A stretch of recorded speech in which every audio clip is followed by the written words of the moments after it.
Hi, my name is Carlson with AnimeLocation.tv. I'm here at Colossal 2018 with Miss Cynthia Cranz. How you doing? I'm great. How are you? I'm okay. So how'd you get started in the world of acting? Theater. Just a love of theater, wanting to be on the stage. Took some acting classes in college. Started out doing community theater and then decided I wanted to work professionally. And Dallas has a kind of market that dabbles in every genre and just went from there. And that's what we kind of hear a lot from the old school Funimation people when they worked at the bank. It's like, oh yeah, there's a bank. And I live in Fort Worth, so it was much more convenient when it was 20 minutes away from me. Is that a flower mound, right? Yeah. Oh, Eric Vale, you should always ask him what I call it. I call it flower pound by accident. God, that's hilarious. Yeah. So now Dragon Ball will just not stop. You've been doing it since the early 1990s when Funimation was becoming this new studio, new thing like we talked about in the bank, and all that type of stuff. It's been on in over 20, almost 30 years now. It's been on the air in some form of fashion, games, movies, toys. What's it like for you to be the voice as Chi-Chi all these years? It's amazing because I didn't know what anime was. I was cast in 1999, and I had to voice match the Canadian actresses from Ocean. And I never dreamed it was going to be huge. And every time it ended, I thought it was over. And every time it starts again, I'm happily thrilled, shocked, amazed. I say I grew up watching you actually as Chi-Chi all those years, and I still hear your motherly tones. But especially, I also watched the abridged series. Oh, I need to watch more of that. I've just seen snippets, and they're very funny. Okay, so you've been working at Funimation for a little bit, and Miss Amberly Connors, she is from here, and she is the voice of Android 18 and the abridged series for Team 4-Star. Oh wow! Okay, she and I are Facebook friends. So yeah, I'm definitely gonna check that out. Yeah, she's actually Android 18, so it's really funny that she works with you. Yes. So you also happen to be in a pretty significant show that touched on the LGBT community and the neat culture of Japan and Princess Jellyfish. What did that mean to you to be in that show and bring a lot of light to both communities? I've had the pleasure of talking to Josh and several of the other actresses, and what has it been for you to help with that and bring that culture and people to more light in our culture and give them more of a voice? I think it's awesome. I'm so sad there was just the one season for us because I thought it was such a cute, sweet, and funny show. But yeah, I mean, I think anything that's just going to bring light and bring people together is just, it's great to be able to have a hand in that in any way possible. I mean, like I said, I watched it and I actually cried a lot while I watched it. It was good. It was good. I loved that show so much. Because you like Komodos, right? Well, on the show I do. My character does. I mean, they're fine. But personally, I'm not as obsessed as Chihiko is, so. At least she had good sewing skills. Oh, yeah, and I don't. And I'm not a mom in real life. I just play one on TV. So again, that actually brings it back into the next question. So you play a lot of mom roles. Do you help that? What draws that out in you?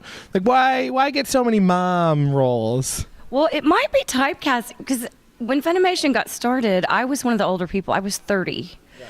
And so I think that might have been one of the reasons. And then if I'm not a mom, I might be a big sister or like a nurturing. They seem to say there's a warmth when I'm not being Chi-Chi or Mitzi. There's maybe a quality of warmth, I'm told, in Maternal. I don't know. But I find it interesting because now all the people that were so much younger than me now are moms in real life. like Stephanie and Lucy and Kara. Yes. Yeah. Yes. Look, we know all the people at Funimation. It's great. So, more recent show you got to be in with Citrus. What's it mean for you to be in that show, knowing it touched again on the LGBT community, having 10 female leads? Well, I think that's awesome. I mean, especially with the, women and power and all of that. So, yeah, and it's just cool. It would be nice if people could quit having to even think about that being a theme. But if that's helpful, that's awesome. I mean, I was seeing the talk on Twitter and everything, and just how many people were just having being touched by it, and then like of course all the actresses that were involved were super thrilled to be involved in it and were giggly. So what was it like for you to just be in the show? Period. Was it just so much fun and energy doing it? Absolutely, yeah. Especially every role is fun for its own reasons, but yeah, I was honored to be part of that for sure. Alrighty, and you also do some commercial work down there in Texas, down in Dallas and Fort Worth and all that place. What's it like to do the on-screen stuff for those commercials rather than be, in the booth? And do you also feel they help you guys vice versa? Oh yeah, well actually, I think being in the booth is harder because you're cold reading all the time. So that would actually be helpful for commercial auditions. On screen, it's just more, is my stomach sticking out? Did I hit my mark? You're able to use physicality if you're acting on camera. So, but I was talking about this earlier in a panel. Even if I'm not on camera, a physical adjustment will change my read. If I change facial expressions or body language, mimic what the character's doing on screen. So they're very similar, but there's some slight subtle differences. I mean, we've talked to a lot of actors about that, so it seems that everything you do helps you no matter which way you look at it. Absolutely. Alrighty, now wrapping things up here, are there any upcoming projects you want fans to know about at this time? We know there's those pesky NDAs out there that prevent you from talking about a lot, but what's currently available you want fans to check out? I'm trying to think. Well, keep watching Super, obviously. There's a company, Studio Sound Cadence, and I'll be doing 2 visual novels. One, I can't think of the Japanese name, but its translation is When They Cry. Yeah. And I'm thrilled about that one. It's very Game of Thrones-ish.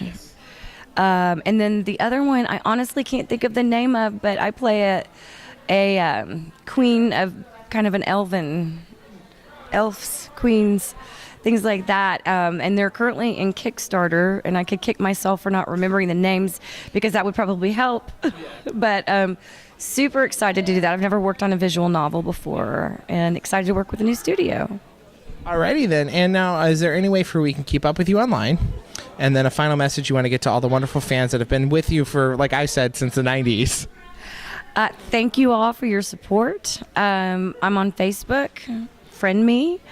And I know that, I'll just be going to as many conventions as I can and try to meet the people, because if it weren't for fans, I wouldn't have a job. So thank you, and I hope to meet all of you at some point. Thank you, Cynthia, so much for coming out and talking with us. Thank you so much. You're welcome. It's my pleasure. You guys have a great day. We will. Thank you. Thank you.